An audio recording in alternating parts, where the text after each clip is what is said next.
ဆက်လက်ပြီးတော့တင်ဆက်ပေးရမယ့်တိုက်ပွဲသတင်းကတော့ပလဲမြို့နယ်ထဲမှာတိုက်ပွဲတွေဆက်လက်ပြင်းထန်နေပြီးအာနာသိန်းစစ်ခွေးတပ်ကလေကြောင်းကနေဓာတ်ဘုံတွေအသုံးပြုပြီးတော့ကျဲချနေတဲ့ဆိုတဲ့သတင်းကိုတင်ဆက်ပေးပါမယ်။ပလဲမြို့နယ်မှာဖေဖော်ဝါရီလ22ရက်နေ့ကစပြီးတော့စစ်ခွေးစစ်ကြောင်းတွေဝင်လာခဲ့ပြီးပြင်းထန်တဲ့မြေပြင်တိုက်ပွဲကဖေဖော်ဝါရီလ28ရက်နေ့နေ့လယ်ပိုင်းမှာစတင်ခဲ့တာပဲဖြစ်ပါတယ်။အဲ့ဒီနေ့ကစပြီးတော့3ရက်ဆက်တိုက်ပွဲဖြစ်ပွားခဲ့ပါတယ်။မတ်လ2ရက်နေ့မှာစစ်ခွေးတပ်ကလေကြောင်းကနေပြီးတော့ဂျက်ဖိုက်တာ4စီးနဲ့ဘုံကျဲခဲ့တာမှာဓာတ်ဘုံတွေကိုစတင်အသုံးပြုလာတယ်လို့ကာကွယ်ရဲဘော်တို့ကပြောပြထားပါတယ်။ညပိုင်းအထိဘုံကျဲတာဓာတ်ဘုံမှာစပြီးသုံးလာပါတယ်။တိုက်ပွဲကပြင်းထန်နေသေးပါလို့အဲ့ဒီရဲဘော်ကအတည်ပြုပြောကြားထားပါတယ်။မတ်လ1ရက်နေ့ကတိုက်ပွဲမှာ PDF နဲ့ပကပပူးပေါင်းတပ်တွေကစစ်ခွေးစစ်ကြောင်းကိုတိုက်ခိုက်တာကြောင့်မြေပြင်တိုက်ပွဲတွေအပြင်းထန်ဖြစ်ပွားနေပါတယ်။စစ်ခွေးတပ်ကဂျက်ဖိုက်တာနဲ့ရောပါရာမော်တာနဲ့ပါဘုံကျဲပြီးတော့မြေပြင်စစ်ကြောင်းတွေကိုပြစ်ကူပေးခဲ့တယ်လို့သိရပါတယ်။တိုက်ပွဲမှာစစ်ခွေးတွေဘက်ကထိခိုက်ဒေဆုံးမှုတွေများပြားနေပြီးကာကွယ်ရဲဘော်တချို့လည်းကြာဆုံးတာရှိနေတယ်လို့သိရပါတယ်။ပလဲနယ်ထဲမှာ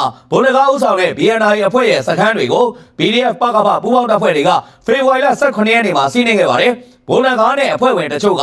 ဖေဖော်ဝါရီလ18ရက်နေ့မှာစစ်ခွေးတပ်နဲ့ပူးပေါင်းသွားပါတယ်။ဖေဖော်ဝါရီလ19ရက်နေ့ကစပြီးတော့စစ်ကောင်စီကပလဲမြို့နယ်တွေကိုစစ်အင်အားတွေပို့ဆောင်ခဲ့ပါတယ်ဖေဖော်ဝါရီလ22ရက်နေ့ကစပြီးတော့စစ်ကောင်စီကပလဲမြို့အနီးကရွာတွေကိုစစ်ကြောင်းတစ်ကြောင်းခွဲပြီးတော့ဝင်နေတာပါစစ်ကြောင်းထိုးတဲ့ရွာတွေမှာစစ်ကောင်စီတပ်ဖွဲ့ဝင်တွေကဒေသခံတွေကိုစီးရုံးရေးလုပ်တယ်လို့ PDF တွေနဲ့ပတ်သက်တဲ့အိမ်တွေကိုမီးရှို့တာဒေသခံတချို့ကိုဖမ်းဆီးစစ်ကြောင်းထိုးတာတွေလုပ်နေတယ်လို့သိရပါတယ်စစ်ခွေးတပ်တွေကဘုံနဂါနဲ့လက်နက်ချတဲ့ BNI တပ်ဖွဲ့ဝင်တွေပေးလိုက်တဲ့ဒေါ်လာရဲဘော်တွေနဲ့မိသားစုဝင်တွေရဲ့ location တင်နေရအချက်လက်တွေအတိုင်းစစ်ကြောင်းထိုးမီးရှို့နေတယ်လို့ဒေသခံတွေကပြောပါတယ်။ဘုံနဂါအပြင် BNI အဖွဲ့ကစစ်ရေးတာဝန်ခံဗန်နာရေးတာဝန်ခံနဲ့အဖွဲ့ဝင်တချို့လည်းစစ်ခွေးတွေစီမှာလက်နက်ချသွားတာဖြစ်ပါတယ်။မတ်လ3ရက်နေ့မနက်ပိုင်းမှာဇီးပြူကုန်းပြူစောတိရွာကနေစစ်ခွေးစစ်ကြောင်းထပ်ပြီးတော့ထွက်လာပါတယ်။အဲ့ဒီစစ်ခွေးစစ်ကြောင်းတွေရဲ့စစ်ရေးအခြေအနေကိုဒေသခံတွေကစောင့်ကြည့်နေပြီးတော့ကြေးရွာ12ရွာခန့်ဟာယာယီစစ်ပြေးတိမ်းရှောင်ထွက်ပြေးနေရကြောင်းသတင်းရရှိပါတယ်ခင်ဗျာ